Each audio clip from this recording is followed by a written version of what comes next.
Hello students, आज हम पढ़ेंगे टॉपिक कंटिन्यूअस चार्ज डिस्ट्रीब्यूशन क्या होता है। अब देखिए बहुत ही सिंपल इसकी लैंग्वेज है, कंटिन्यूअस चार्ज डिस्ट्रीब्यूशन। आपको यहाँ पर मैं दो आपको फिगर दिखाऊंगा। दो फिगर को बहुत ध्यान से आप समझना, देखना, आपको बहुत अच्छे से क्लियर हो जाएगा कि कंटिन्यूअस चार्ज डिस्ट्रीब्यूट होता क्या है। ठीक है, देखिए यहाँ पर फिगर में मान लिया मैंने यहाँ पर पहला फिगर है हमारा, ये हमने मान लिया पहले फिगर में एक रीजन है, एक सरफेस है, क्लियर। और एक और मैंने यहाँ पर मान लिया ये। देखिए यहाँ पर दो फिगर आपको दिख रहे हैं, फिगर नंबर 1, फिगर नंबर 2। दोनों ही मान लीजिए कोई सरफेस है या फिर कोई रीजन है, आप मान लीजिए। ठीक है, अब यहाँ पर देखिए पहले वाले फिगर में मैंने यहाँ पर आपको कुछ चार्ज दिखा दे रहा हूँ, अप्रॉक्सीमेट आपको 7 चार्जेस, Q1 Q2 Q3, कहाँ तक, Q7 तक, ऐसे करके। Q1 यहाँ पर मान लिया मैंने कितना, Q2 यहाँ पर मान लिया, Q3 यहाँ मान लिया हमने, Q4 यहाँ पर, Q5 यहाँ पर, Q6 यहाँ पर, Q7। तो अब यहाँ पर देखिए कि ये है क्या, ये एक ऐसा रीजन है जिसके अंदर 7 चार्जेस इसके अंदर हैं और उसके नेमिंग आपको दिख रहा है यहाँ पर Q1 Q2 Q3, कहाँ तक, Q7 तक, क्लियर।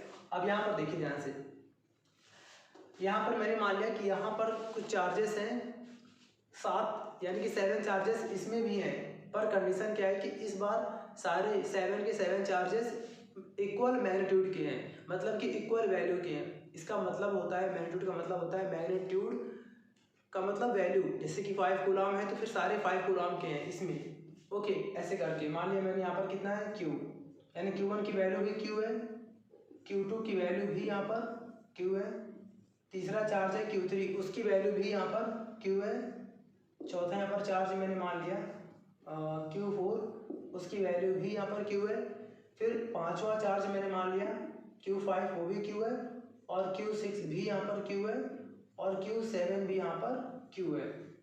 अब देखिए, अब ध्यान से यहाँ पर इन दोनों में क्या अंतर है, इन दोनों में ये अंतर है कि पहले वाले फिगर में एक रीजन है, एक एरिया है, उसके अंदर 7 चार्जेस हैं और सातों के सातों चार्जेस का मैग्नीट्यूड अलग अलग है। यहाँ पर देखिए मैं दिखा दे रहा हूँ, Q1 से बड़ा है Q2, Q2 से बड़ा है Q3, Q3 से बड़ा है Q4, Q4 से बड़ा है Q5, Q5 से बड़ा है Q6 और Q6 से बड़ा है Q7, ऐसे करके है। तो इसका मतलब यहाँ पर क्या हुआ कि सारे के सारे चार्जेस का यहाँ पर मैग्नीट्यूड क्या है, अलग अलग है। और यहाँ पर देखिए ध्यान से, यहाँ पर क्या है, Q1 Q2 equal to Q3 is equal to Q4 is equal to Q5 is equal to Q6 is equal to Q7, यानी कि इस वाले रीजन में क्या है, सारे के सारे चार्जेस यहाँ पर क्या है, सेम है बिल्कुल।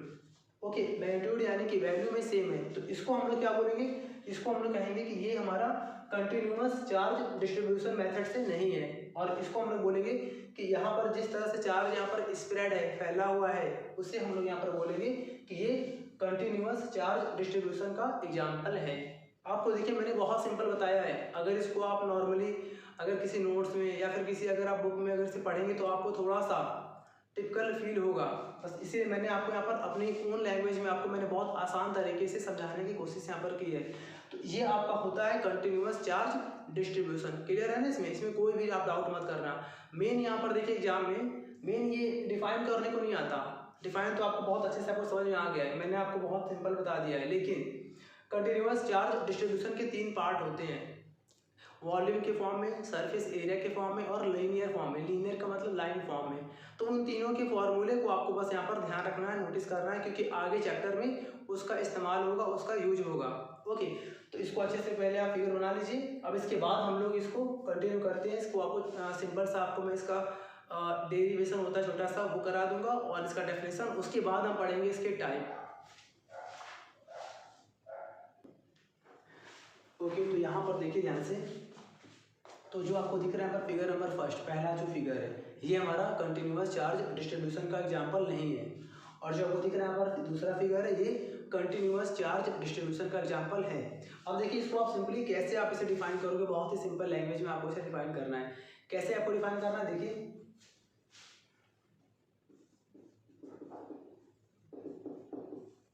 Definition,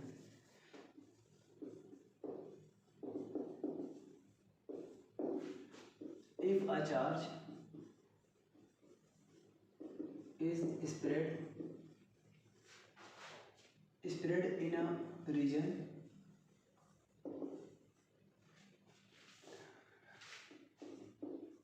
in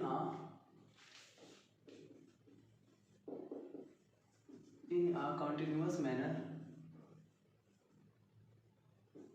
comma, this type of charge distribution is known as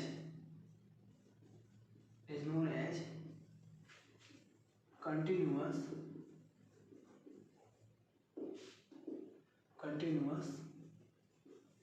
charge distribution. Clear. तो देखिए यहाँ पर कंटिन्यूअस चार्ज डिस्ट्रीब्यूशन का आपको यहाँ पर फिगर हो गया मालूम, और इसके बाद सिंपल सा ये इसका डेफिनेशन है। अब इसके बाद छोटा सा इसका डेरिवेशन है, वो थोड़ा सा आप ध्यान दीजिएगा। पहले आपको मैं दिखा रहा हूँ फिगर से। यहाँ पर मैंने मान लिया यहाँ पर कि ये हमने मान लिया कि मेरे पास एक रीजन है, ये मैंने मान लिया एक रीजन है, और इस रीजन की यहाँ पर खासियत क्या है कि ये कंटिन्यूअस चार्ज डिस्ट्रीब्यूशन का एक एग्जांपल है। मतलब कि इसमें हर एक प्लेस पर, हर एक पॉइंट पर एक कांस्टेंट चार्ज यहाँ पर होगा कंटिन्यूअस मैनर में। क्लियर। अब देखिए यहाँ पर मैंने मान लिया कि इसमें एक पॉइंट मान लिया कहीं पर, जहाँ पर एक स्मॉल चार्ज डी क्यू, देखिए दो होता है चार्ज, एक होता है क्यू और एक होता है डी क्यू। दोनों में क्या अंतर है? अगर आपसे मैं बोलूँ कि यहाँ पर मान लीजिए चार्ज अगर क्यू है, तो क्यू चार्ज का मतलब होता है कि चार्ज की नॉर्मल वैल्यू, और जहाँ पर लिखा होता है डी क्यू, उसका मतलब क्या होता है? चार्ज की स्मॉल वैल्यू। ठीक है। तो मैं यहाँ पर इस वाले फिगर में एक स्मॉल चार्ज मान ले रहा हूँ डी क्यू, और यहाँ पर कहीं भी एक बना दूंगा सिंबल, और वहाँ पर मान लूंगा कि इसके एक पॉइंट पर एक स्मॉल चार्ज डी क्यू है। देखिए ध्यान से,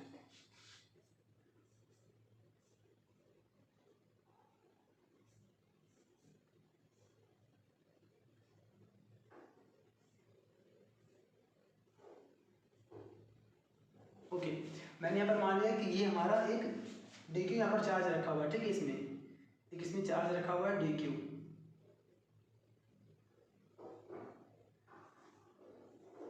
क्लियर। अच्छा, अब हमने यहाँ पर क्या मान लिया कि अच्छा अगर यहाँ पर डी क्यू है तो हर एक प्लेस पर कितना होगा? डी क्यू होगा। यानी कि अगर हम बात करें पूरे इस होल सरफेस की, तो होल सरफेस का मतलब यहाँ पर क्या होगा कि इस पूरे होल सरफेस पर ऐसे करके डी क्यू चार्जेस बहुत ढेर सारे होंगे। अब हमने मान लिया कि इस पॉइंट चार्ज या फिर इस पॉइंट जो चार्ज है बहुत छोटी वैल्यू है, उससे आर डिस्टेंस पर, यानी मान लिया यहाँ पर है और यहाँ से आर डिस्टेंस पर एक यहाँ पर एक और पॉइंट है, मान लिया पॉइंट हमारा पी पॉइंट है, और वहां पर एक चार्ज रखा है क्यू नॉट। क्यू नॉट का मतलब यहाँ पर क्या होगा? Experimental charge. तो देखिए इस फिगर में आपको यहाँ पर क्या दिख रहा है कि एक यहाँ पर पॉइंट चार्ज है, बहुत छोटी value D Q, okay place है, और ऐसे करके डी क्यू यहाँ पर हर जगह है पूरे। ठीक। अब इसी D Q small charge D Q से आर डिस्टेंस पर एक यहाँ पर पॉइंट पी है, और उस पॉइंट पी पर एक टेस्ट चार्ज यानी कि एक एक्सपेरिमेंटल चार्ज क्यू नॉट रखा गया है।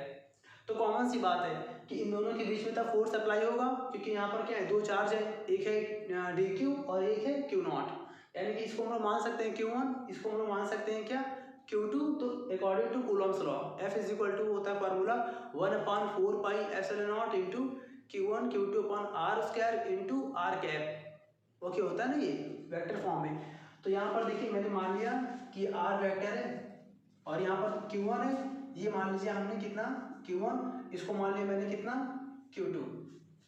तो यहाँ पर देखिए लिख देंगे यहाँ पर language let a small charge is placed in a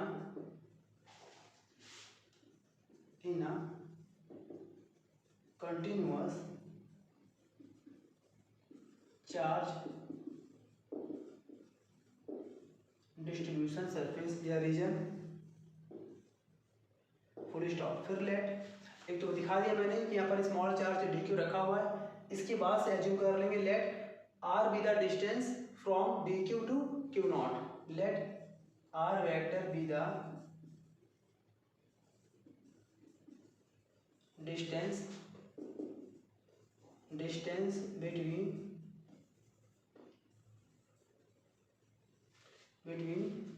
charge Q naught, charge dq and Q naught. और यहाँ पर दिखा देंगे वेयर, ये पूरा हमारा फिगर है, वेयर आर कैप की वैल्यू आपने पढ़ी है, क्या होता है आर वेक्टर अपॉन आर, ये आपने पढ़ा है ना 11th क्लास में।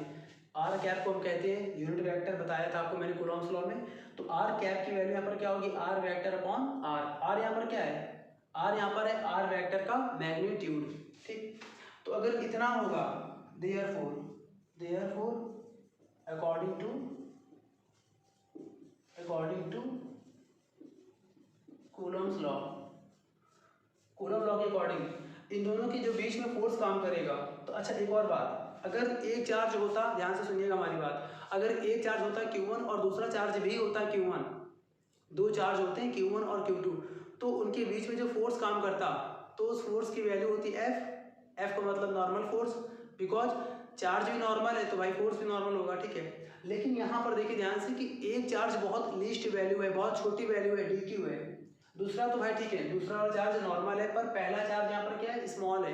तो इसका मतलब क्या होगा कि अगर दोनों में से अगर एक चार्ज भी स्मॉल होगा तो दोनों के बीच में लगने वाले फोर्स को आप F मत बोलना, आप उसको F मत लिखना, क्या लिखेंगे फिर वहाँ पर df का मतलब F की छोटी वैल्यू। क्यों, क्योंकि Q1 Q2 में से जो Q1 की वैल्यू है वो भी क्या है, लीस्ट है। तो इसका मतलब क्या होगा कि दोनों के बीच में लगने वाला इलेक्ट्रोस्टैटिक फोर्स भी लीस्ट होगा, छोटा होगा, क्लियर।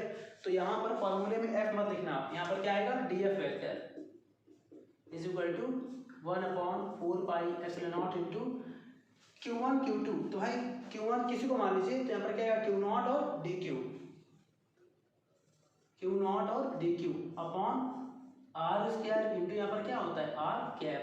और आर कैप की वैल्यू यहाँ पर देखिए दिखा दिया मैंने आपको, क्लियर ये। अच्छा अगर ये हमने मान लिया कि ये एक स्मॉल चार्ज के लिए है, तो अगर हम बात करें फॉर होल सरफेस,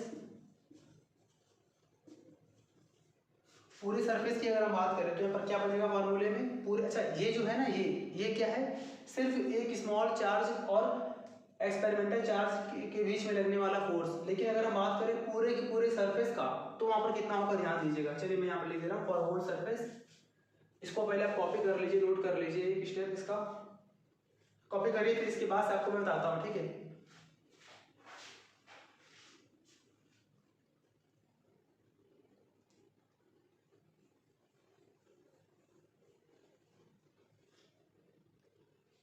ओके अब देखिए यहाँ पर ये जो आया था, ये आया था एक स्मॉल चार्ज और Q नॉट के बीच में लगने वाले फोर्स की वैल्यू।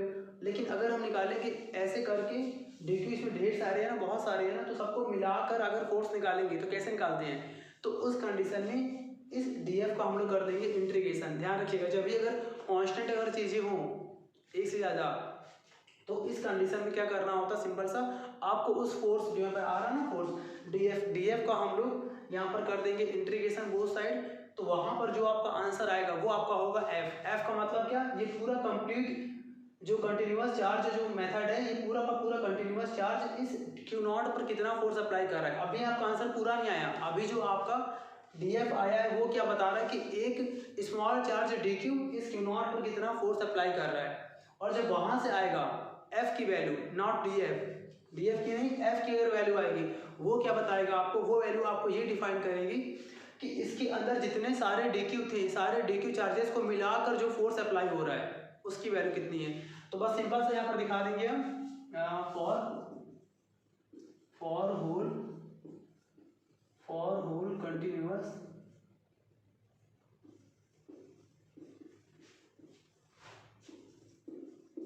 चार्ज डिस्ट्रीब्यूशन, क्या होगा इसके लिए f की निकालने के लिए हम लोग कर देंगे यहाँ पर बोथ साइड इंटीग्रेशन।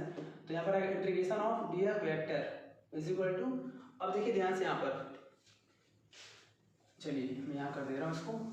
अब यहाँ पर इज इक्वल टू इंटीग्रेशन, यहाँ पर क्या लिखा है df, तो df की वैल्यू ये आपको दिख रहा है, df की वैल्यू पूरी, इस पूरी वैल्यू को यहाँ पर हम कॉपी कर देंगे, तुम्हारा आ जाएगा 1/4πε0 into upon r square into r cap. अच्छा, आपने पढ़ा है कि इंटीग्रेशन में अगर इंटीग्रेशन के अंदर या फिर डिफरेंशिएशन भी होता है, इन दोनों के अंदर अगर कांस्टेंट चीज़ें होती हैं तो क्या करते हैं, उसे मतलब बाहर करते हैं। अब ये कैसे मालूम कि यहाँ पर कांस्टेंट क्या है, तो ध्यान रखिएगा और एक बात ध्यान से आप सुनिएगा। अगर इंटीग्रेशन के अंदर जिस क्वांटिटी में d letter small d attach है वो चीज़ें क्या होती हैं, कांस्टेंट होती हैं, और बाकी सब हमारे क्या होते हैं, सॉरी मैंने उल्टा बोल दिया, जिसमें जिस सिंबल में डी अटैच होता है उसको हम लोग इंटीग्रेशन के अंदर रखेंगे, वो कांस्टेंट नहीं होगा। उसके अलावा जितने भी आपके रिमेनिंग क्वांटिटी होती है वो सारी क्या होंगी, बाहर आ जाएंगी। मतलब कहने का यहाँ पर आपको दिख रहा है, देखिए यहाँ पर जो डी सिंबल है वो लगा हुआ है क्यू में, तो यहाँ पर क्या होगा, क्यू अगर यहाँ पर होगा कहीं भी तो वो अंदर रहेगा। अब आप कहेंगे यहाँ पर क्या है, क्यू नॉट है, तो ये क्यू नॉट है, ये क्यू नहीं है, ये क्या है, क्यू नॉट है, तो यहाँ पर क्यू नॉट भी बाहर होगा। अगर ऐसा होता कि यहाँ पर कहीं भी क्यू होता या फिर क्यू स्क्वायर होता, क्यू का कोई भी एक्सपोनेंशियल फॉर्म होता, कोई पावर फॉर्म होता, वो अंदर होता, तो यहाँ पर क्या होगा 1/4 pi epsilon naught into q not upon, यहाँ पर क्या हुआ हमारा क्यू नॉट बाहर हो गया, और हमारे यहाँ पर कितना आ गया इंटीग्रेशन के अंदर, d q upon r square into r cap, ये पूरा हमारा आ गया। एक और बात ध्यान रखिएगा यहाँ पर कि यहाँ पर आपको दिख रहा है ना, यहाँ पर आर स्क्वायर अंदर है, मैंने यहाँ पर क्यों रखा है, क्योंकि किसी भी कंडक्टर में आर जो होता है वो कहीं ना कहीं चार्ज को इफेक्ट देता है, चार्ज को इफेक्ट करता है, इसीलिए मैंने यहाँ पर आर को अंदर रखा है। नॉर्मली अगर देखिए व्यू से तो आर यहाँ पर क्या है, कांस्टेंट है, लेकिन अगर एक सरफेस स्फेरिकल मान लीजिए, सरफेस अगर स्फेरिकल है तो कहीं ना कहीं जो उसकी रेडियस है ना वो उसके अंदर के चार्ज को इफेक्ट दिखाएगी, आपको उसका कोई ना कोई रिलेशन बनेगा। फॉर एग्जांपल आपके पास अगर एक छोटा रेडियस का सर्किल है, सॉरी आपके पास अगर एक छोटा रेडियस का स्फीयर है, गोला बोलते हैं उसे, स्फीयर है, तो उसके अंदर चार्ज भी छोटे होंगे, कम होंगे। अगर मान लीजिए उसका रेडियस अगर हम बढ़ा दें तो फिर उसके अंदर चार्ज की वैल्यू भी क्या होगी, बढ़ जाएगी। मतलब क्या, कहीं ना कहीं आर का भी यहाँ पर रोल है, यानी कि आर यहाँ पर वेरिएट हो रहा है, इसी रीजन से यहाँ पर इस फॉर्मूले में मैंने आर को अंदर रखा हुआ है। क्लियर, इसको अच्छे से कॉपी कर लीजिए, इस फॉर्मूले का हमारा हर जगह इस्तेमाल होगा, एफ का। ये फॉर्मूला किसके लिए होगा, ध्यान रखिएगा, ये फॉर्मूला और जो आपने पढ़ा है कूलॉम्स लॉ का फॉर्मूला, दोनों में अंतर है। कूलॉम्स लॉ का फॉर्मूला केवल 2 पॉइंट चार्जेस के लिए होता है, और जो आपको दिख रहा है बोर्ड पर जो यहाँ पर लिखा है फॉर्मूला, ये किसके लिए होता है, ये होता है कंटिन्यूअस चार्ज डिस्ट्रीब्यूशन के लिए। जब भी पेपर में अगर आएगा तो पेपर में एग्जाम में तो बस जितना आपको बताया गया अभी तक उतना पूरा आप यहाँ पर डिफाइन कर देना, एक्सप्लेन कर देना, ओवरऑल आपका सॉल्व हो गया। अब इसके बाद हम पढ़ेंगे कंटिन्यूअस चार्ज के 3 पार्ट, 3 इसके टाइप्स होते हैं, बस उसमें कुछ नहीं पढ़ना, केवल फॉर्मूले पढ़ने और फिगर देखना जल्दी जल्दी। ओके, तो इसको अच्छे से आप प्रॉपरली कॉपी कर लीजिए यहाँ तक।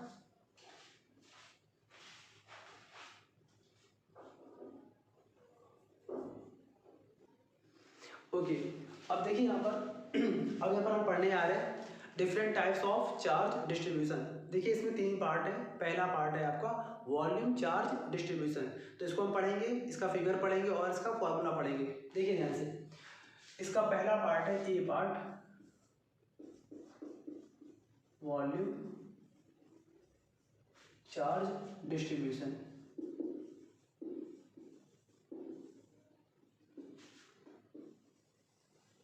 अब देखिए मैंने आपको यहाँ पर बताया था कि कंटिन्यूअस चार्ज क्या होता है, कि जब किसी भी रीजन पर एक कंटिन्यूअस चार्ज हर एक जगह पर इक्वल फॉर्म में फैल जाता है, डिस्ट्रीब्यूट होता है, स्प्रेड होता है, तो इसको हम कहते हैं क्या, कंटिन्यूअस चार्ज डिस्ट्रीब्यूशन। ओके, लेकिन अगर यही काम कब हो, जब जो रीजन हो वो 3D हो जाए, 3 डायमेंशनल। मतलब क्या कि when a charge is spread over a 3D body, 3 dimensional body, then this type of charge distribution is known as volume charge distribution. आपको मैं यहाँ पर दिखा रहा हूँ एग्जाम्पल से, बहुत सिंपल सा। चलिए पहले इसको मैं डिफाइन कर देता हूँ।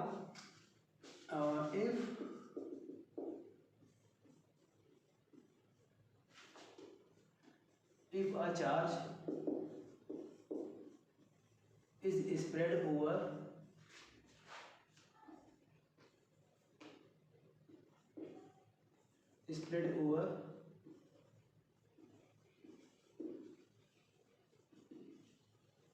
three-dimensional region or body,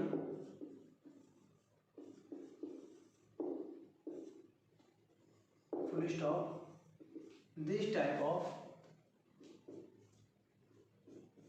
this type of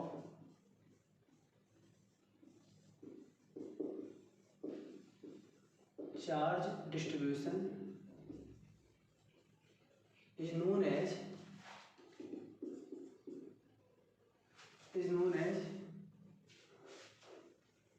volume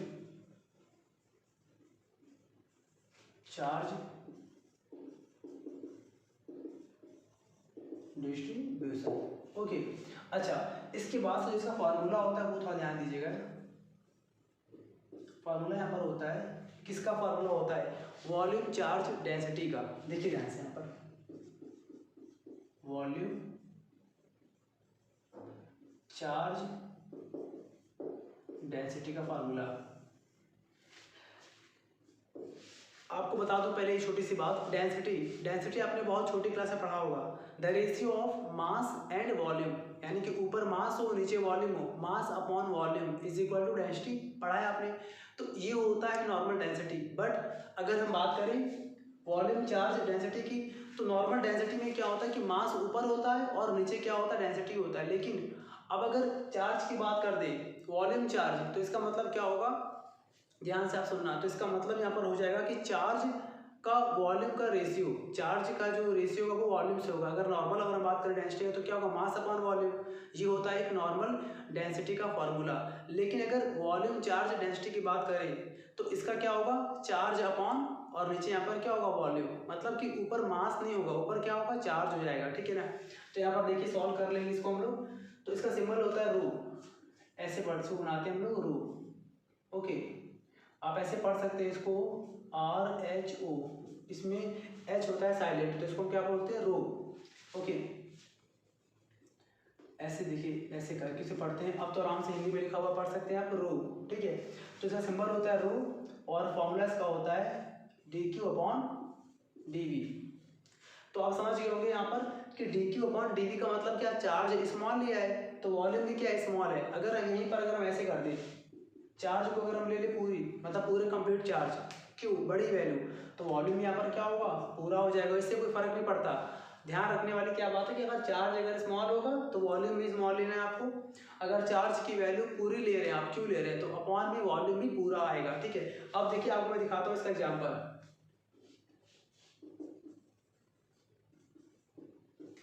exam में, टेस्ट में, कहीं भी अगर ये आता है तो आपको प्रॉपरली बिल्कुल ऐसे आपको पूरा डिफाइन करना है, डिराइव करना है। देखिए इसका एग्जाम्पल देखिए, मैंने मान लिया कि मेरे पास एक 3D बॉडी है। ये मैंने मान लिया एक हमारा ये स्फीयर है, 3D बॉडी होती है ना स्फीयर, और इसकी जो रेडियस है वो मैंने मान ली r है। ओके, तो इसका वॉल्यूम क्या आएगा, तो इसका वॉल्यूम का फार्मूला आपने पढ़ा है, क्या होता है, 4/3 पाई r क्यूब। अब वही वाला काम याद करिए, आपको शुरुआत में जो मैंने आपको बताया था फिगर कंटिन्यूअस चार्ज का, कि यहाँ पर मैंने मान लिया एक छोटा सा रीजन, मैंने ऐसे करके मान लिया यहाँ पर एक रीजन है, और यहाँ पर चार्ज रखा है कितना, dq, और यहाँ से यहाँ पर एक डैश चार्ज रखा है, वो कितना है, q0 है, और इन दोनों के बीच की गैपिंग है वो हमने मान ली कैपिटल R है। इस बार कितना है, कैपिटल R है। देखिए दोनों में अंतर है, यहाँ पर स्मॉल r क्या है, रेडियस है, कैपिटल R यहाँ पर क्या है, distance between dq and q0। बहुत ध्यान से देखिए, ये एज्यूम करने आपके हाथ में है, एज्यूम करना। अगर आप यहाँ पर कैपिटल R मानते हो तो फिर यहाँ पे आप मान लेना स्मॉल r, उससे कोई फर्क नहीं पड़ता। बट जो भी आप एज्यूम करो उसको आपको अपने फेयर कॉपी में, उसको आपको अपने टेस्ट की कॉपी में, एग्जाम कॉपी में आपको प्रॉपरली डिफाइन करना है कि आपने क्या सोच कर वहाँ पर एज्यूम किया है। बाकी आगे पीछे आप एज्यूम कर लो इससे कोई फर्क नहीं पड़ता। तो मैंने यहाँ पर ऐसे करके मान लिया R वेक्टर, क्लियर है ना, इस तरह से। तो अगर ऐसा है तो इस कंडीशन में अगर मैं आपको निकालूं यहाँ पर इन दिस फिगर, इस फिगर में अगर मैं निकालूं रो, इस फिगर के अकॉर्डिंग अगर मैं फाइंड करने जा रहा हूँ रो की वैल्यू, तो यहाँ पर मैंने मान लिया कि यहाँ पर जो चार्ज पूरा जो ओवरऑल चार्ज है, मतलब कि होल चार्ज मैंने मान लिया कितना है, क्यू है, मान लीजिए।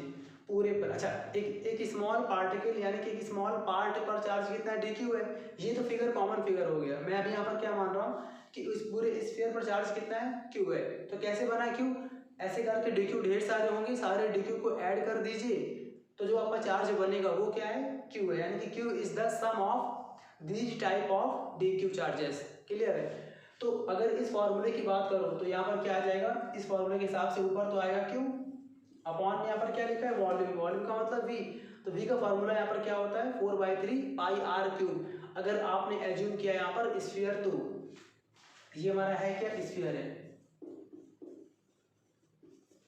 तो यहाँ पर कितना आ गया 4/3 pi r, sorry pi small r cube, because यहाँ पर रेडियस मैंने स्मॉल आर एज्यूम किया है। अब यहाँ पर क्या होगा, 3 यहाँ पर ऊपर आएगा तो कितना आएगा 3q upon 4 pi are cube.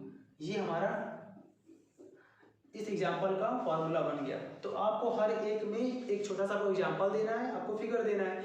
इसके बाद से देखिए ध्यान से, इसके बाद से यहाँ पर इलेक्ट्रोस्टैटिक फोर्स कैसा होगा, ये देखिए बहुत सिंपल सा है। इलेक्ट्रोस्टैटिक फोर्स कितना होगा इसके लिए, तो अभी आपने पढ़ा था ना फॉर्मूला शुरुआत में, आपने कॉपी में देखिए यहाँ पर नोट किया था। एफ का फॉर्मूला आपका आया था 1/4 pi epsilon naught into q naught, फिर आपका था इंटीग्रेशन, और इंटीग्रेशन के अंदर था d q upon r square into r cap. देखिए आप कॉपी में आपने अभी नोट किया था, शुरुआत में आपको बताया गया था। तो वही यहाँ पर फॉर्मूला मैं यहाँ पर लिखने जा रहा हूँ। तो एफ का फॉर्मूला हमारा आया था F vector is equal to 1/4 pi epsilon naught into, यहाँ पर हमारा आ गया था क्यू नॉट इंटीग्रेशन में d q upon r square और इंटू यहाँ पे हमारा आया था कितना आर गैप, ऐसे करके आया था। अब देखिए ध्यान देने वाली क्या बात है कि वहाँ पर हमने डिस्टेंस आर मानी थी, पर इस वाले फिगर में हमने यहाँ पर कुछ और एज्यूम किया है। ठीक है, तो दोनों में अंतर है। फिलहाल हम लोग इसी के हिसाब से कर रहे हैं अभी इस फिगर का, तो ये है पूरा कनेक्शन। ओके, तो यहाँ पर देखिए क्या हो जाएगा। अभी यहाँ पर स्मॉल आर को आप ध्यान रखिएगा, इस फॉर्मूले का स्मॉल आर का मतलब क्या है, दोनों के बीच की डिस्टेंस। क्लियर। तो अब यहाँ पर देखिए इसी फॉर्मूले को कैसे आप दिखा दोगे, इसका और से कोई रिलेशन नहीं, यहाँ पर ध्यान रखिएगा, यहाँ पर और इसका कोई रिलेशन नहीं। ये तो मैंने आपको एक एग्जांपल दिखा दिया है, बस ये फॉर्मूला था और ये आपका इलेक्ट्रोस्टैटिक फोर्स का फॉर्मूला बन जाएगा 1/4 pi epsilon naught into q not. तो यही फॉर्मूला जो है, ये फॉर्मूला कॉमन फार्मूला है, पर इस फॉर्मूले को अगर आप ए टाइप यानी कि वॉल्यूम चार्ज डिस्ट्रीब्यूशन में पढ़ोगे तो कैसे बन जाएगा वो मैं आपको बता रहा हूँ। इंटीग्रेशन, यहाँ पर क्या लिखा है डी क्यू, तो यहाँ पर डी क्यू की यहाँ पर वैल्यू क्या आएगी, अगर यहाँ से फाइंड करोगे तो यहाँ पर डिवाइड में है ना, ट्रांसपोज करो तो आ जाएगा rho d v upon r square into r cap. ये हमारा बन गया कंप्लीट फॉर्मूला। कंप्लीट है ना। तो मतलब देखिए कहने का, फिर से आपको बता रहा हूँ कि ये तो मैंने आपको एक ना एग्जांपल दिखा दिया है। ये मत सोचना कि यहाँ पे स्मॉल आर है, यहाँ पे स्मॉल आर आ रहा है, यहाँ पर सर ने कह दिया रेडियस है, यहाँ पर कह दिया डिस्टेंस है। ये मैंने सिर्फ एग्जांपल दिखाया है इसका, और जो यहाँ पर ये लिखा हुआ है ये कंप्लीट है। ये फॉर्मूला आपने पढ़ा था पहले अभी पीछे, तो मैं आपको बता रहा हूँ ये फॉर्मूला किसके लिए था, कंटिन्यूअस चार्ज के लिए था, और ये किसके लिए है, ये है वॉल्यूम चार्ज डिस्ट्रीब्यूशन के लिए। मतलब जो इसके 3 टाइप हैं, टाइप्स ऑफ कंटिन्यूअस चार्ज के 3 टाइप हैं, तो उन तीनों टाइप में पेरेंशियल जो आपका जो पेरेंट फार्मूला है उसी से आपको अलग अलग डिफाइन करना है। इसकी बात करें तो ये सिर्फ इसका आपको मैंने एग्जांपल दिया है कि अगर न्यूमेरिकल वगैरह में आ जाए तो आपको ऐसे करना है। कंप्लीट है, तो इसको आप अच्छे से पहले कॉपी कर लीजिए प्रॉपरली। इसकी बाद से हम पढ़ेंगे इसका B part.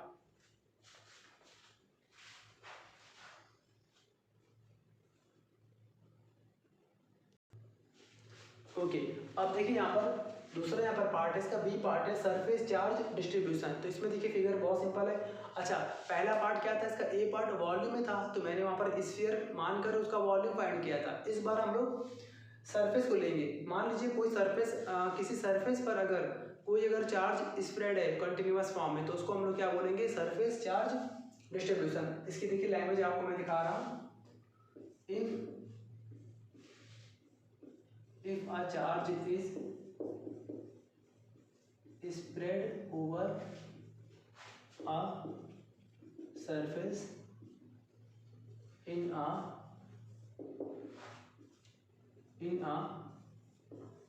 continuous manner,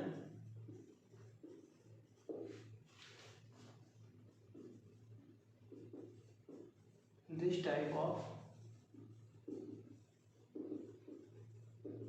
distribution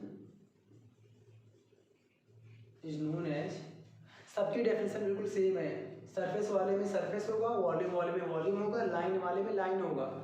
तो यहाँ पर लिख दिया मैंने is known as surface charge distribution. Clear है? इसके बाद से यहाँ पर हेडिंग बन जाएगी फॉर्मूला इसका ही। फॉर्मूले में यहाँ पर हमें क्या पढ़ना होगा, इसमें पढ़ना होगा सरफेस चार्ज डेंसिटी, उसमें क्या था वॉल्यूम चार्ज डेंसिटी। तो इसमें आपको दिखा देना है फॉर्मूला सरफेस चार्ज डेंसिटी का। देखिए इसका फिगर मैंने मान लिया यहाँ पर कि एक स्फीयर है, और इस बार हमने मान लिया कि इस स्फीयर का जो सरफेस एरिया है, सरफेस एरिया वो हमने कितना मान लिया, ऐसे कंप्लीट पूरा सरफेस एरिया, और इसका मैंने होल चार्ज जो है वो कितना मान लिया मैंने, क्यू मान लिया। अच्छा, इसके अंदर एक स्मॉल चार्जेस ऐसे करके पहले हैं डी क्यू,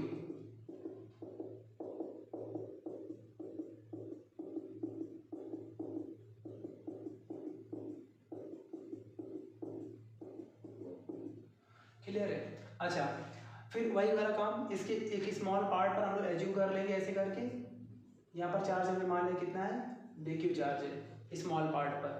फिर वही काम इससे आर डिस्टेंस पर हमने मान लिया यहाँ पर एक पॉइंट पी है, और यहाँ पर क्या रखा है, यहाँ पर एक रखा है टेस्ट चार्ज क्यू नॉट। ये जो फिगर है ये बिल्कुल पहला वाला फिगर है, तीनों पार्ट में आपको ये फिगर बनाना है। अंतर सिर्फ ये ध्यान रखना है कि आप यहाँ पर कौन सा इसका पार्ट यहाँ पर डिफाइन कर रहे हैं। अगर सरफेस डिफाइन कर रहे हैं तो यहाँ पे आपको सरफेस लेना है, अगर इसका ए पार्ट था वॉल्यूम वाला तो यहाँ पर आपको वी निकालना है। बाकी ये जो है कॉमन सा फिगर कि आपको डी क्यू एज्यूम करना है, फिर आर डिस्टेंस पर आपको क्यू नॉट दिखाना है, ये सब में कॉमन है। अच्छा, तो इसके देखिए इसके लिए जो फॉर्मूला होता है किसका, सरफेस चार्ज डेंसिटी का, तो इसका फॉर्मूला क्या होता है, इसका सिंबल बनाया गया सिग्मा, ऐसे पढ़ते हैं SIGMA।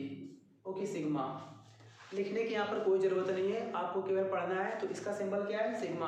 अच्छा, इसके पहले क्या था, रो, रो क्या था, वॉल्यूम चार्ज डेंसिटी, और यहाँ पर क्या है sigma, sigma is known as surface charge density, and the value of sigma is given by dq upon ds.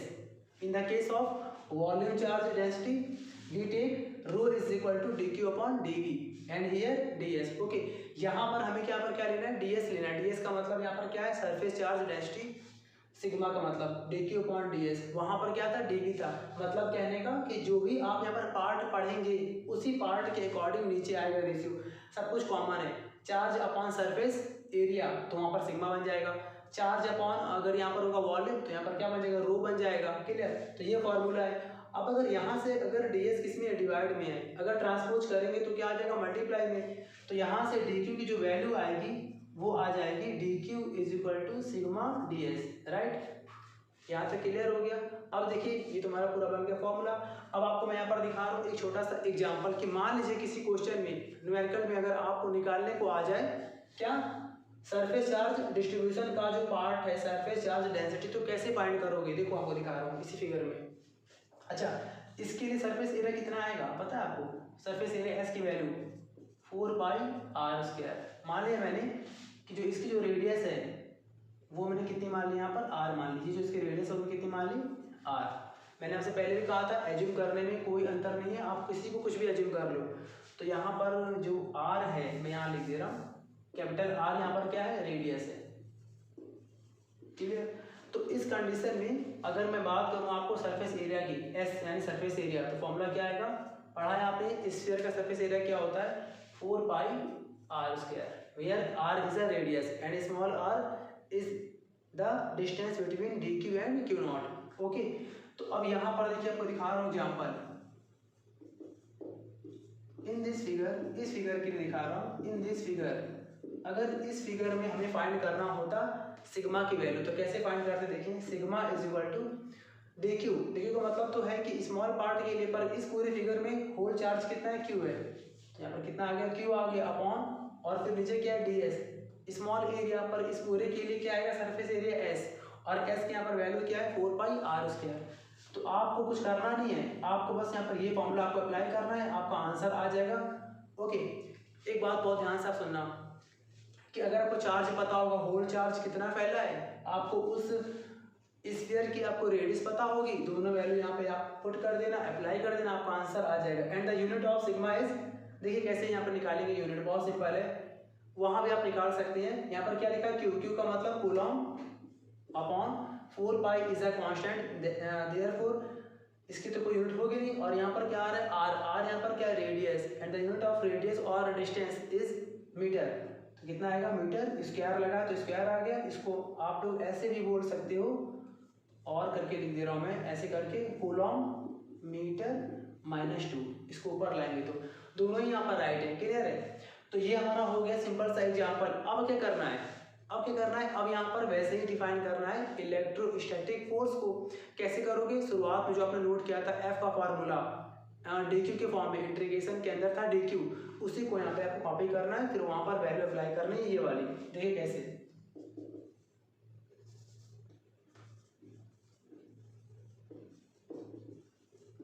Electrostatic force. तो अभी आपने शुरुआत में कॉपी किया था ना कि एक नॉर्मल चार्ज डिस्ट्रीब्यूशन के लिए एफ का फॉर्मूला आया था, पूरे एफ के लिए 1/4πε0 इंटू क्यू नॉट, इंटीग्रेशन के अंदर था dq अपॉन r² था ना। तो बस इसी फॉर्मूले में dq की वैल्यू को पुट करना है, तीनों में ऐसा करना है, ए पार्ट में भी, बी पार्ट में भी और सी पार्ट में भी। तो यहाँ पर करना क्या आपको, F vector is equal to सब कुछ ऐसा रहेगा 1/4πε0 इंटू क्यू नॉट इंटीग्रेशन, और जहाँ पर लिखा है ना dq, वहाँ पर आप dq की लगा देंगे value sigma ds upon r² into r²। और फिर से बता दो आपको, मैं बार बार बता रहा हूँ, r² की वैल्यू यहाँ पर क्या होगी, r² यहाँ पर क्या है, यूनिट वेक्टर ऑफ r, इसकी वैल्यू क्या होती है, r vector upon mod of r, यानी कि मैग्नीट्यूड। तो ये हमारा फॉर्मूला बन गया इसके लिए कंप्लीट, यहाँ तक डन। आई होप कि आपको अच्छे से कॉन्सेप्ट क्लियर हो गया होगा। मैं आपसे फिर से कह रहा हूँ कि यहाँ पर आपको प्रॉपरली नोट्स भी मिलते हैं, आपको समझा के यहाँ पर दिखाया जाता है हर एक पॉइंट टू पॉइंट, फिर आपको यहाँ पर मिलता है नोट्स। तो इसको प्रॉपरली अपने बोर्ड एग्जाम के लिए आप इसे कॉपी कर लीजिए, फेयर फॉर्म में नोट बना लीजिए, जिससे आपको आगे जाके कोई दिक्कत ना हो। और इसके अलावा कोई भी टॉपिक में जो मैंने आपको पढ़ाया हुआ है, क्योंकि अभी मैं यहाँ पर लाइन से सारे कंटेंट को यहाँ पर कवर कराऊंगा, हो सकता हो कि हम लोग के चैप्टर कुछ थोड़ा टाइम ले लें, पर यकीन मानिए बहुत अच्छे से हमारे होंगे चैप्टर कंप्लीट। और आपको जो भी यहाँ पर पढ़ाया गया, अगर उसमें कहीं भी आपको दिक्कत है तो आप उसे कमेंट करके जरूर बताइएगा। कॉपी करिए, इसके बाद हम पढ़ते हैं इसका सी पार्ट।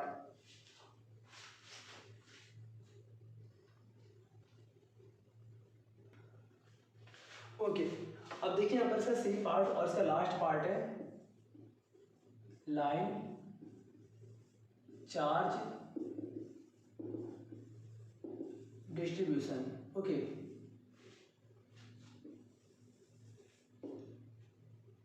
देखिए कहीं कहीं है ना ये ऐसे भी लिखा होता है लीनियर चार्ज डिस्ट्रीब्यूशन, बात है कि इसमें कोई भी अंतर नहीं है। अब देखिए इसको आप कैसे डिफाइन करोगे, वैसे डिफाइन करोगे क्या, अगर इस बार क्या आप डिफाइन करोगे कि मान लो कोई चार्ज किसी वन डायमेंशनल कर्व पर या किसी लाइन पर अगर कंटिन्यूअस फॉर्म में स्प्रेड है, फैला हुआ है, तो इसको हम क्या कहेंगे, कंटिन्यूअस लाइन डिस्ट्रीब्यूशन या फिर लाइन चार्ज डिस्ट्रीब्यूशन। अब देखिए इसको डिफाइन कैसे करेंगे, यहाँ पर जो बताया मैंने आपको, if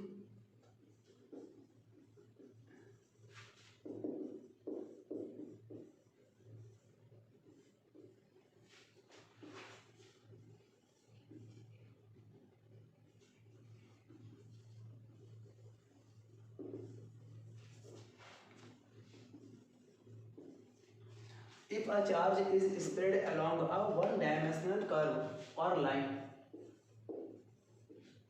okay, this type of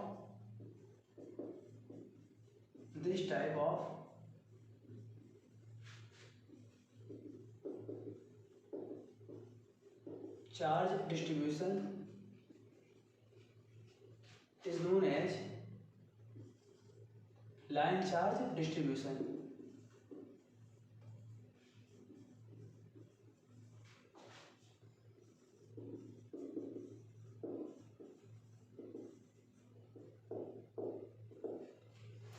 अब देखिए ध्यान से यहाँ पर, ये तो हमारा हो गया, इसका डेफिनेशन हो गया। अब इसके बाद से क्या करना होता है आपको, इसको इसके बाद से दिखाना होता है फिगर। देखिए इसका फिगर ध्यान से, और इसके बाद से हम देखेंगे इसका फॉर्मूला भी।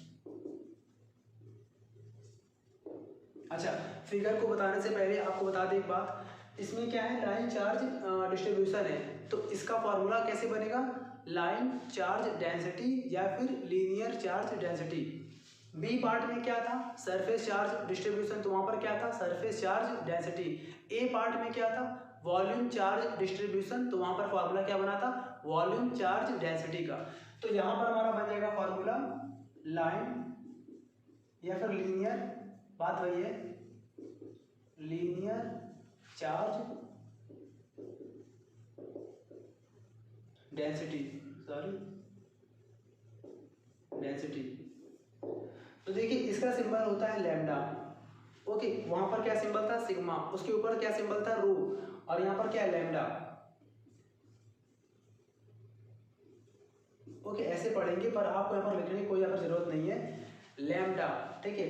तो इस लैम्डा की वैल्यू यहाँ पर क्या होगी, वैसे ही होगी, यहाँ पर क्या, ऊपर तो होगा चार्ज, स्मॉल चार्ज अगर लेंगे तो फिर dq आएगा, अपॉन में इस बार लाइन आएगा, लाइन का मतलब लेंथ, यानी कि यहाँ पर आएगा dl, यहाँ पे होता सरफेस, तो यहाँ पर क्या आता है ds, और यहाँ पर क्या आता सिग्मा, यहाँ पर होता वॉल्यूम, तो यहाँ पर क्या आता नीचे dv, और यहाँ पर क्या आता रो, कॉमन सा। अब देखिए इसका आपको दिखा रहा हूँ मैं फिगर, मैंने मान लिया यहाँ पर कि एक ना ऐसे करके मैंने मान लिया यहाँ पर ये कर्व है, लीनियर फॉर्म में है, वन डायमेंशनल है, इसके पास अगर लाइन, इसके पास अगर लेंथ है तो कोई ब्रेथ नहीं है, यानी कोई चौड़ाई नहीं है इसकी, ना कोई इसकी ऊंचाई है, लेंथ है केवल, ब्रेथ और हाइट इसकी नहीं है। तो मान लिया हमने कि इस पर ऐसे करके यहाँ पर चार्ज फैले हैं प्लस प्लस, क्लियर, ऐसे करके, तो हमने एक इसका स्मॉल पार्ट जैसे हर जगह एज्यूम करते थे, तो अब यहाँ पर तो ऐसे करके बनाने देंगे हम लोग, ऐसे करके, क्योंकि यहाँ पर चौड़ाई तो है नहीं इसकी, तो आपको बस यहाँ पर ऐसे दिखाना है। मैंने मान लिया यहाँ से लेकर ऐसे यहाँ पर इतना पार्ट मैंने मान लिया कितना है, dl है, ये पार्ट हमने कितना मान लिया, dl है, dl का मतलब स्मॉल लेंथ, ओके।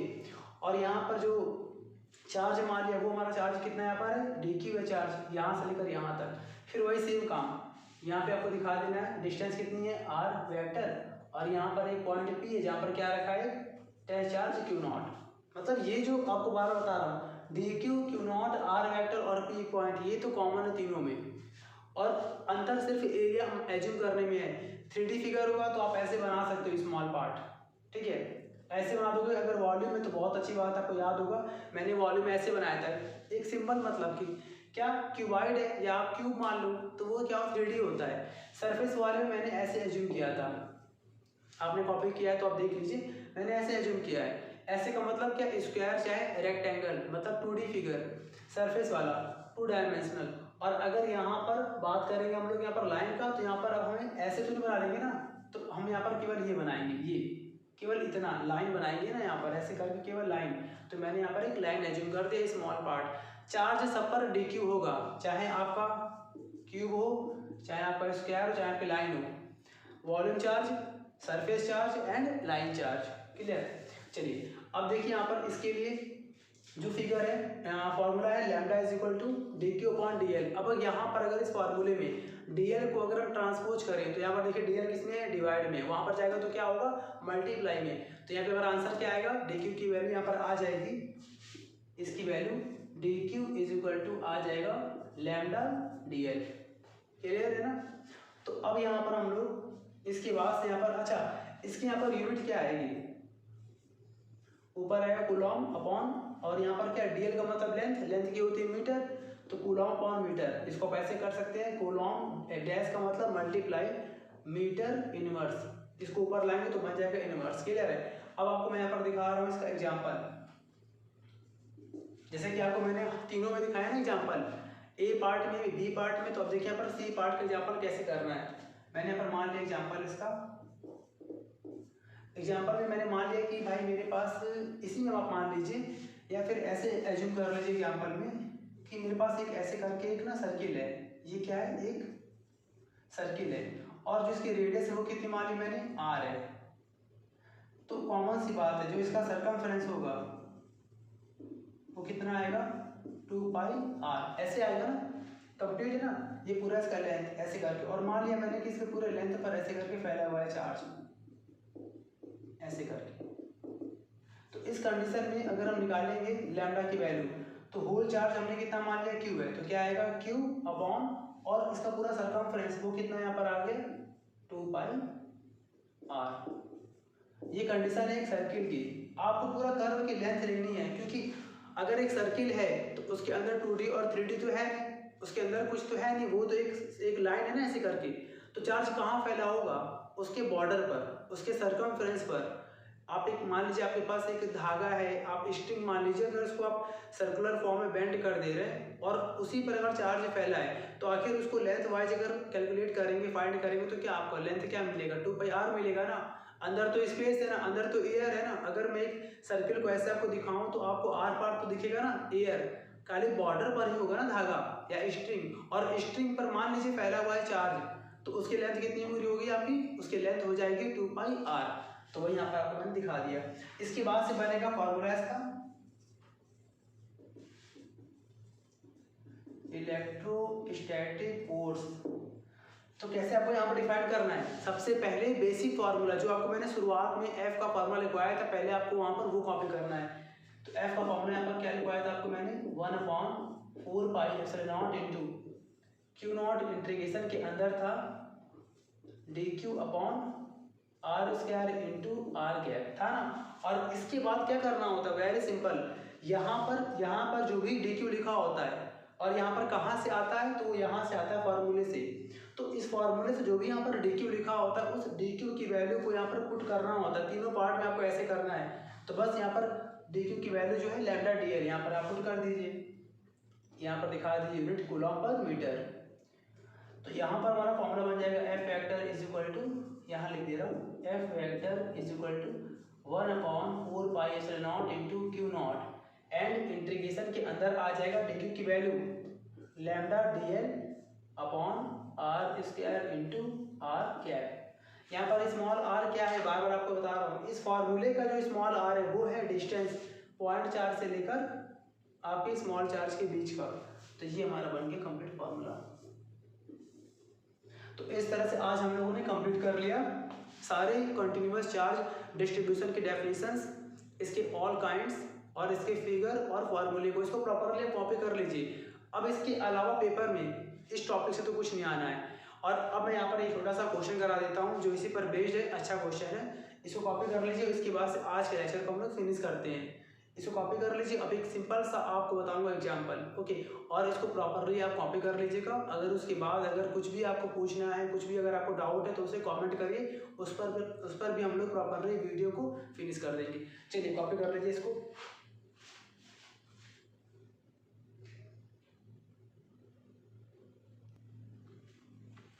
ओके, अब देखिए हम लोगों ने जितना भी आज पढ़ा है उस पर बेस्ड आपको मैं एक यहाँ पर करा रहा हूँ क्वेश्चन। न्यूमेरिकल है, बहुत अच्छा क्वेश्चन है, ध्यान से पहले इसको अच्छे से आप पढ़ लीजिए क्वेश्चन को। पहले यहाँ पर क्वेश्चन आपसे क्या बोल रहा है, फिर आपको मैं प्रॉपरली सॉल्व करा के दिखाऊंगा। फिर आपका यहाँ पर काम है कि अब इसके बाद उन तीनों टॉपिक पर जो आपने आज पढ़ा है चार्ज डिस्ट्रीब्यूशन के तीनों ए पार्ट, बी पार्ट और सी पार्ट के सारे न्यूमेरिकल्स को आपको सॉल्व करना है। ये क्वेश्चन प्रॉपरली मैं आपको दिखा रहा हूँ। ओके, देखिए यहाँ पर क्या लिखा हुआ है, चार्ज का मतलब क्या, चार्ज किया हुआ spherical conductor has a surface density, यानी इसके लिए सिग्मा की वैल्यू, ये सिग्मा की वैल्यू आपको दे रखी है। बिकॉज कैसे मालूम सिग्मा है, आपको बताया था मैंने, सरफेस चार्ज डेंसिटी को हम क्या कहते हैं, सिग्मा कहते हैं।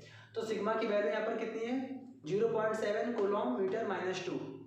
अगर देखिए सिंपल सा, कूलम के बाद अगर मीटर के बाद -2 है तो सिग्मा होगा, मीटर के बाद -1 है तो लैम्डा होगा। 1 का मतलब लीनियर, 2 का मतलब एरिया, एरिया का मतलब सरफेस, और 3 का मतलब वॉल्यूम, क्यूब का मतलब।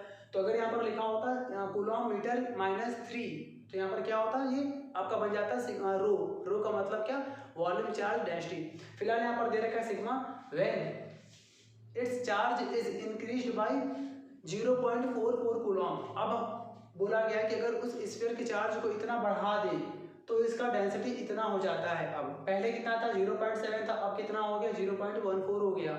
तो अब आपको यहाँ पर बताना है कि बताओ उस पर कितना, उसकी रेडियस कितनी होगी और उस पर इनिशियल चार्ज कितना है। आपको मैं आपको दिखाता हूँ फिगर से। यहाँ पर देखिए दो कंडीशन है, मैंने पर माना पहला पहला देखिए यहाँ पर क्या बोला गया है, एक स्फीयर है, ऐसे करके मान लिया मैंने, एक यहाँ पर स्फीयर है और इस स्फीयर की यहाँ पर क्वालिटी क्या है कि इसके लिए सिग्मा की वैल्यू कितनी है 0.7 कूलम मीटर माइनस 2, ये सिग्मा की वैल्यू है। चार्ज मान लिया मैंने कितना है, चार्ज यहाँ पर क्यू है, ओके पहला। फिर यहाँ पर देखिए दूसरा यहाँ पर क्या बोला गया, दूसरा फिगर हमसे यहाँ पर बोला गया है, पहला फिगर क्लियर है ना, पहले चार्ज सरफेस डेंसिटी कितनी है, सिग्मा की वैल्यू 0.7 है, चार्ज नहीं मालूम तो मैंने कितना मान लिया, कोई ना कोई चार्ज होगा ना तभी तो सिग्मा है, तो चार्ज कितना मान लिया मैंने, क्यू मान लिया, ओके। फिर यहाँ पर आपसे बोला गया है, अच्छा रेडियस अगर आपको मालूम करना है तो आप मान लीजिए रेडियस कितना है, आर है या स्मॉल आर मान लीजिए कुछ भी यहाँ पे आप एज्यूम कर सकते हैं, मैंने मान लिया कैपिटल आर रेडियस है, ओके। अब हमसे क्या बोला गया है कि अगर अब हम व्हेन, ध्यान से सुनिए इसे, when it's charge is increased by 0.44 coulomb, इसके चार्ज को बढ़ा दे, तो भाई पहले चार्ज कितना था, क्यू था, अब कितना हो गया देखिए, अब यहाँ पर चार्ज हो गया Q प्लस 0.44 क्यू कूलम और अब ये इतना कूलम हो गया, क्लियर है ना। जो जो कहा जा रहा है, जैसे जैसे कहा जा रहा है वैसे वैसे आप सॉल्व करिए, आपका आंसर आ जाएगा। चार्ज कितना बोला गया है 0.44 कूलम, मैंने यहाँ पर बढ़ा दिया चार्ज। अब क्या हो रहा है, the charge density changes by 0.14, तो इसकी जो डेंसिटी है वो भी चेंज होकर कितनी हो गई है, पहले कितनी थी 0.7 थी, अब यहाँ पर कितना हो गया है 0.7 प्लस 0.14, मतलब पहले 0.7 थी, चेंजेस बाय 0.14, ओके। आपका इतना हो गया, सॉरी इतना इंक्रीज नहीं हुआ है, चेंज होकर इतना हो गया है, ये आपसे बोल रहा है कितना 0.14 कूलम मीटर माइनस 2, ये यहाँ पे आपका प्रॉपरली आ गया कंप्लीट, ओके। अब यहाँ पर आपसे क्या बोला गया, find the radius of the sphere and initial charge on it, बताओ कि इसका रेडियस कितना होगा, मैंने मान लिया कितना रेडियस यहाँ पे आर है, तो इसकी रेडियस यहाँ पर कितनी होगी और इसका जो इस पर इनिशियल चार्ज है, इनिशियल चार्ज का मतलब क्या, पहले वाला चार्ज है क्यू, वो कितना है, मान लाइए जरा फटाफट जल्दी से, कैसे करना है आप ट्राई करिए इसे, ओके। अब देखिए आपको मैं दिखा रहा हूँ सॉल्व करके, आपने अगर सॉल्व कर लिया तो अपना आंसर मैच कर लीजिएगा। फिर से देखिए कोई क्वेश्चन क्या बोला गया है कि भाई सरफेस डेंसिटी की सिग्मा की वैल्यू 0.7 थी, पहले चार्ज था क्यू, फिर बोला गया कि चार्ज को मैंने बढ़ा दिया 0.44 कूलम कर दिया, तो डेंसिटी बढ़कर हमारी 0.14 हो, कॉमन सी बात है, चार्ज बढ़ाओगे तो डेंसिटी बढ़ेगी, ओके। मैंने यहाँ पर 0. चलिए मैं यहाँ पर लिख दे रहा हूँ, सिग्मा यहाँ पर कितना आ जाएगा 0.7 plus 0.14 okay coulomb metre minus 2। तो इसको हमें यहाँ पर फाइंड करना है, हम लोग को फाइंड करना है क्यू की वैल्यू और आर की वैल्यू यहाँ पर फाइंड करनी है, चार्ज फाइंड करना है, रेडियस फाइंड करना है, बहुत सिंपल है। देखिए सॉल्यूशन यहाँ पर सबसे पहला काम सिंस पहले कंडीशन के लिए अप्लाई कर दो फॉर्मूला सिग्मा का, q upon 4 pi r square apply करेंगे तो सिग्मा की यहाँ पर वैल्यू कितनी है 0.7 is equal to q, q की वैल्यू नहीं मालूम है, छोड़ दो क्यू को, ठीक है। 4 पाई आर स्क्वायर नहीं पता, छोड़ दीजिए, इसको मैंने मान लिया इक्वेशन फर्स्ट। अगेन फिर से यहाँ पर ये लगा देंगे फॉर्मूला हम लोग, ये है पहले कंडीशन के लिए फॉर फर्स्ट के लिए, अब लगाएंगे सेकंड के लिए, तो वहां पर सिग्मा की वैल्यू कितनी हो गई है, सिग्मा की वैल्यू हो गई 0.7 प्लस 0.14, तो 0.7 प्लस यहाँ लिख दे रहा हूँ 0.7 प्लस 0.14 इज इक्वल टू, और यहाँ पर कितना आपका हो गया क्यू की वैल्यू क्यू प्लस 0.44 अपॉन में 4 पाई आर स्क्वायर, इसको मैंने मान लिया क्वेश्चन नंबर सेकंड मान लिया मैंने, और इसके बाद ये दिखा दिया मैंने फॉर इक्वेशन सेकंड, क्लियर है। अब यहाँ पर क्या करना है आपको, डिवाइड करना है। ऐसे कंडीशन में जब भी अगर आपको दो केस दे रखे हैं तो आप डिवाइड कर दीजिए वहां पर, तो कर देंगे यहाँ पर on dividing equation second by first. चलिए देखिए डिवाइड कैसे करते हैं, एलएचएस को एलएचएस से, आरएचएस को आरएचएस से, इसका एलएचएस है 0.7 प्लस 0.14, इसको हम बोल सकते हैं 0.84 अपॉन एलएचएस में डिवाइड करेंगे एलएचएस से 0.7 इज इक्वल टू, यहाँ पर देखिए ये पूरा कैंसिल हो गया आरएचएस में, तो यहाँ पर क्या होगा सेकंड का ये पार्ट ऊपर होगा, क्योंकि डिवाइड कैसे हो रहा है, सेकंड ऊपर है पहला वाला नीचे है, तो ये ऊपर हो गया क्यू प्लस 0.44 अपॉन, और वहां पर क्या क्यू है, इसको क्रॉस मल्टीप्लाई करके आप सॉल्व कर लेना, तो यहाँ से जो आपका आंसर आएगा ऑन सॉल्विंग सॉल्व करना, तो यहाँ से जो आपका आंसर आएगा क्यू की वैल्यू, क्यू का मतलब चार्ज की वैल्यू, वो आपकी आ जाएगी 2.2 कूलम। क्यू निकल आया, पहला हमारा आंसर आ गया, ये हमारा पहला आंसर आ गया कंप्लीट, क्यू की वैल्यू आ गई। फिर हमसे यहाँ पर बोला गया है आर फाइंड करो, पहला तो आ गया, आर कैसे फाइंड करेंगे, इस क्यू की वैल्यू को उठाकर आप पहले वाले में पुट कर दो। नाउ फ्रॉम इक्वेशन फर्स्ट इसको अप्लाई कर देंगे और पहले वाले में, तो हमारा आ जाएगा 0.7 is equal to q, q की वैल्यू है 2.2 अपॉन 4 पाई और आर स्क्वायर को फाइंड करना है। आप इसको पूरा सॉल्व कर लेना, तो यहाँ पे सॉल्व करने पर आपका आंसर आ जाएगा, आर की वैल्यू आपकी आ जाएगी रेडियस 0.5 मीटर, यानी कि ये भी आपका आंसर आ गया। सॉल्व करना आसान है, यहाँ पे पाई की आपको पुट करनी है वैल्यू 22.7, सब कुछ यहाँ पर कैंसिल होना है, पूरा कैंसिल होकर आर की वैल्यू आपकी आ जाएगी 1/2 यानी कि 0.5 मीटर। तो इस तरह से आपको प्रॉपरली क्वेश्चन को सॉल्व करना है। आपको मैंने यहाँ पर एक क्वेश्चन आपको एग्जाम्पल मैंने सॉल्व करा दिया है, इसको जितना अच्छे से आप प्रैक्टिस कर लो उतनी जल्दी से आपको आ जाएगा। अब इसको फिर से हम इसके आगे नेक्स्ट वीडियो में आपको मिलते हैं नेक्स्ट लेक्चर के साथ, प्रॉपरली इसको आप लोग अच्छे से तैयारी कर लीजिए। Thank you.